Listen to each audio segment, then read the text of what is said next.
welcome back to my channel. So if you're new here, my name is Jolie. I am now in my second trimester of pregnancy. So today I want to do a little recap of my first trimester. So this is my second pregnancy.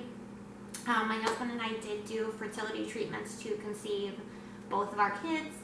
And so I have documented it the second time around here, and I'm working on getting those videos up. So hopefully by the time you're seeing this, those are all up. They were recorded on my iPhone, so they're kind of a mess, but I'm working on it. So I'm recording on my actual camera right now, and we're going to make this fairly quick because my battery is going to die, and it's fairly late. It's like 11 o'clock right now.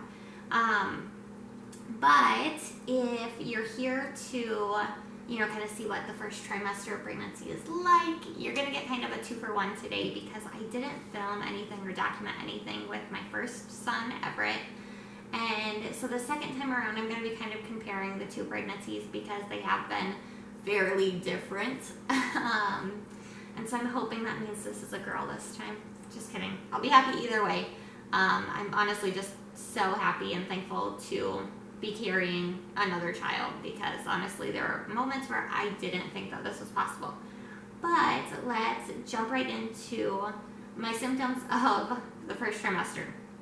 So the first symptom I experienced before my positive pregnancy test even was I had a couple of days where I was just really tired. I was really sluggish.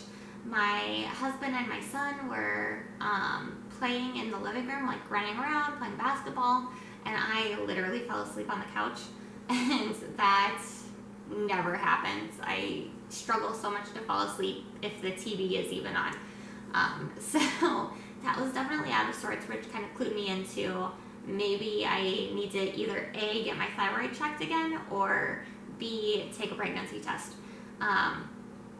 And I got the slightest, faintest line on a pregnancy test a couple days later. So that was kind of my first sign. Now, if I hadn't have caught it then about a week later, I probably would have been about 5 weeks pregnant at this point.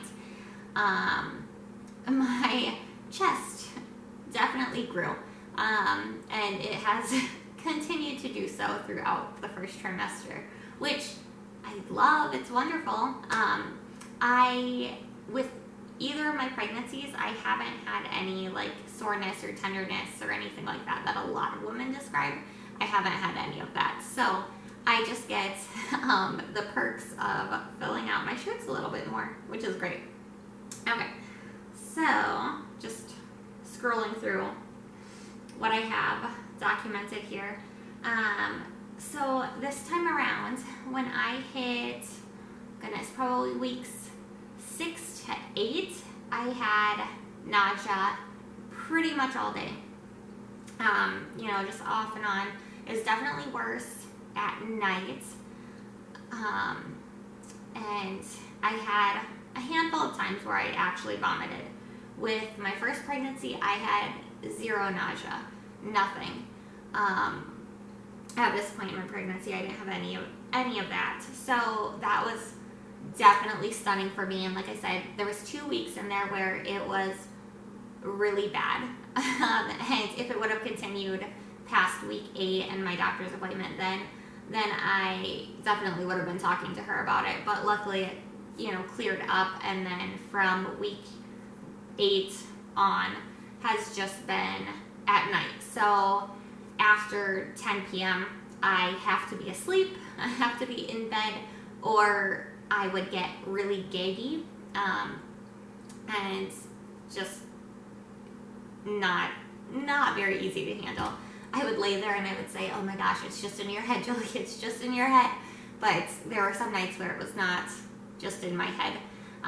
But as soon as I hit about 12 weeks, that's kind of cleared up, and I've been able to stay up later and, still get everything done around the house because, I like to take my time to relax and then kind of get everything done that I need to get done around the house. So sometimes I end up staying up later than I probably should.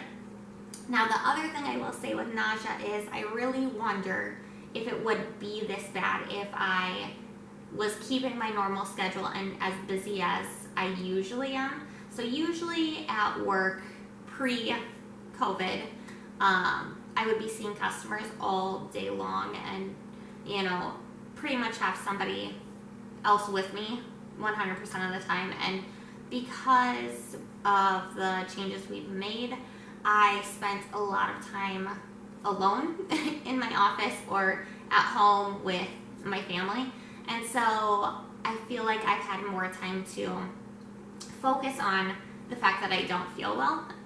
But it's also great because I've had more time to make sure I'm eating snacks and kind of spacing those things out throughout the day.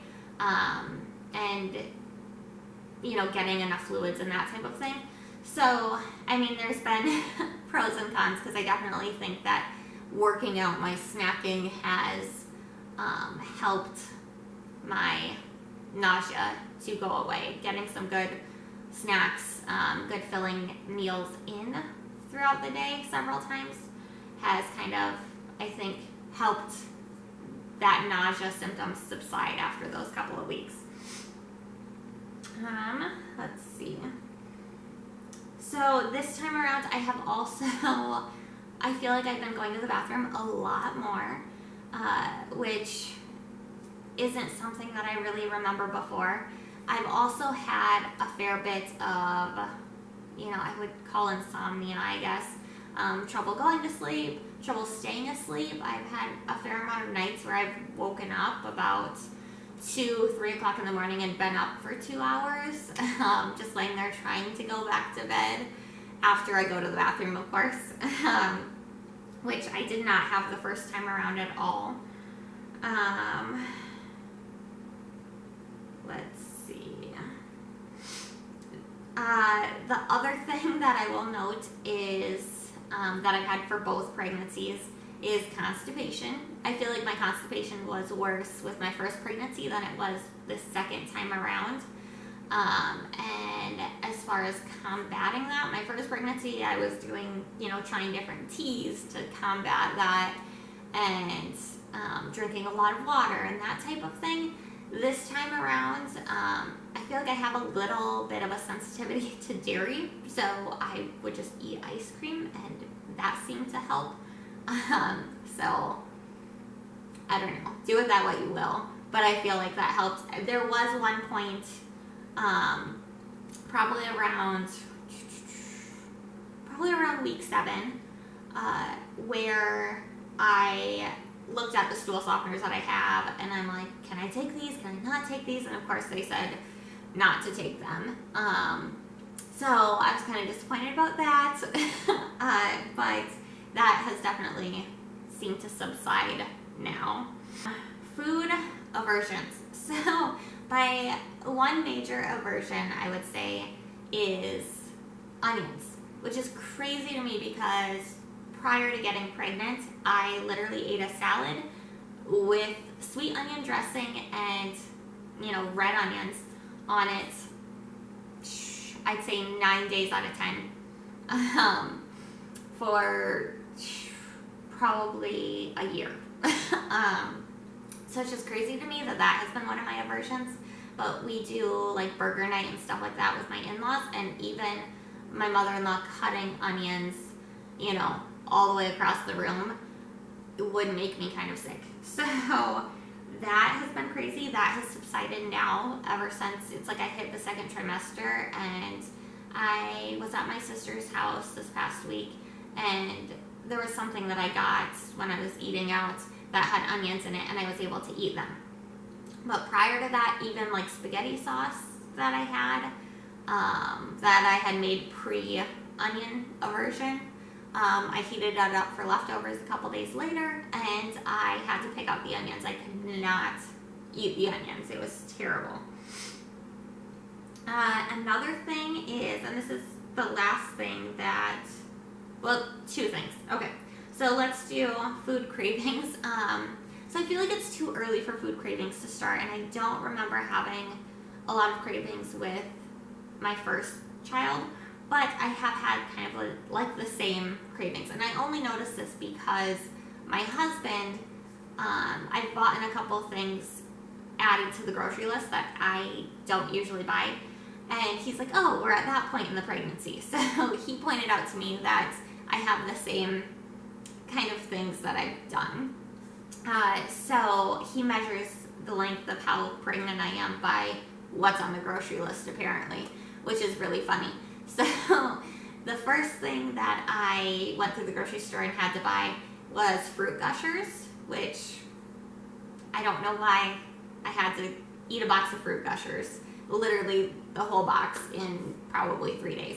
Just ridiculous. But that was on my grocery list. And honestly, those still sound really good. The second thing that's the same as my last pregnancy is like a Hungry Man TV dinner with the chicken and the mashed potatoes and the corn. I had to have one of those one day.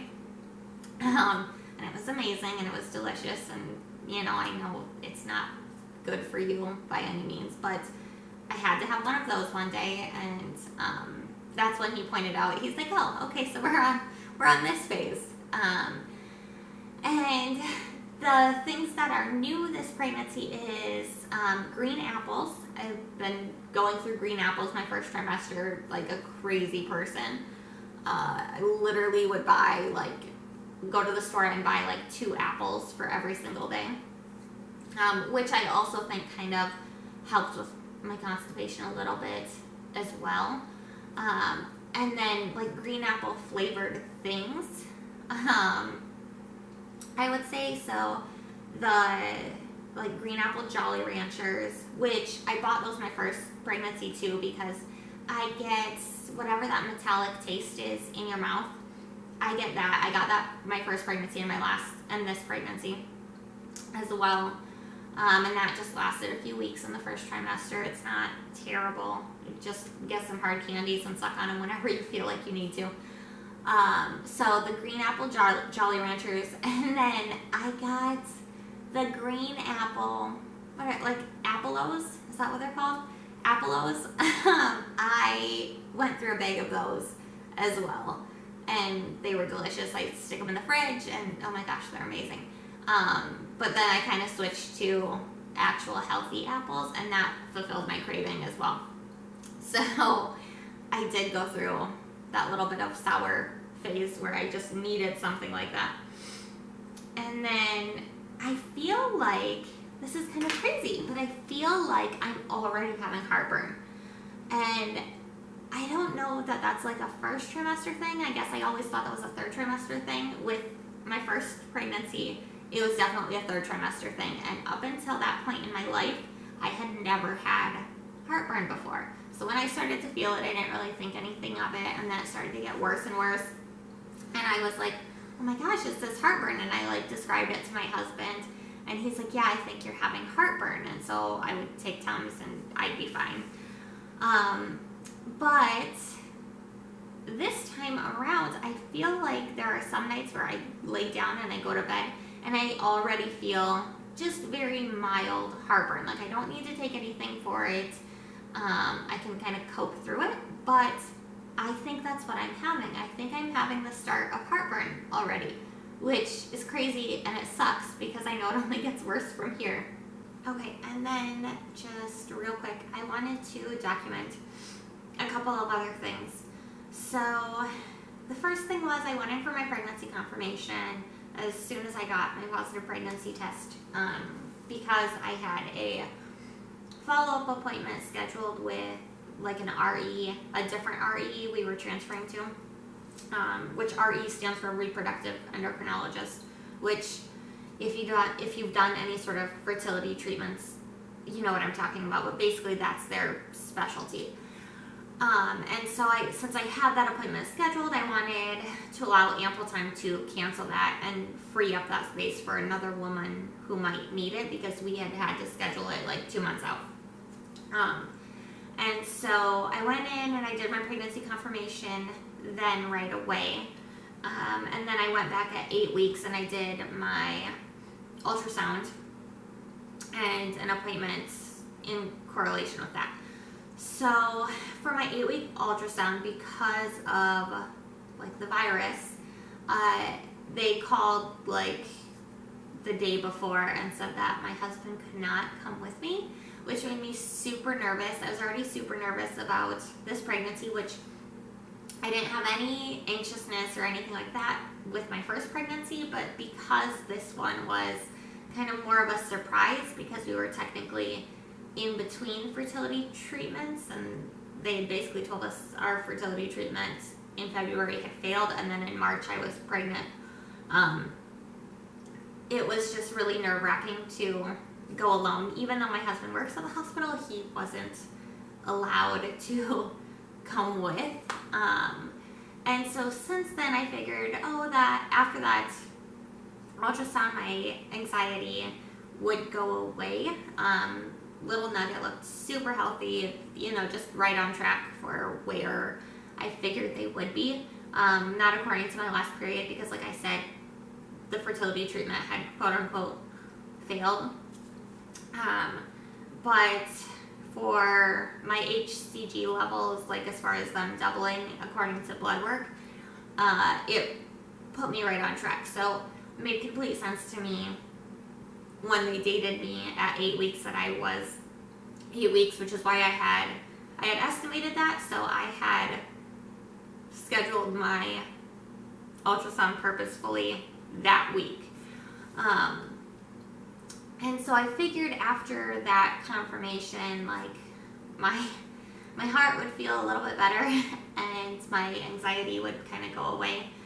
And it kind of did for a few weeks, and then I went in for my 12-week appointment, and it took her a little while to find the heartbeat. She was able to like hear movement, but on the Doppler, like finding the heartbeat was kind of difficult.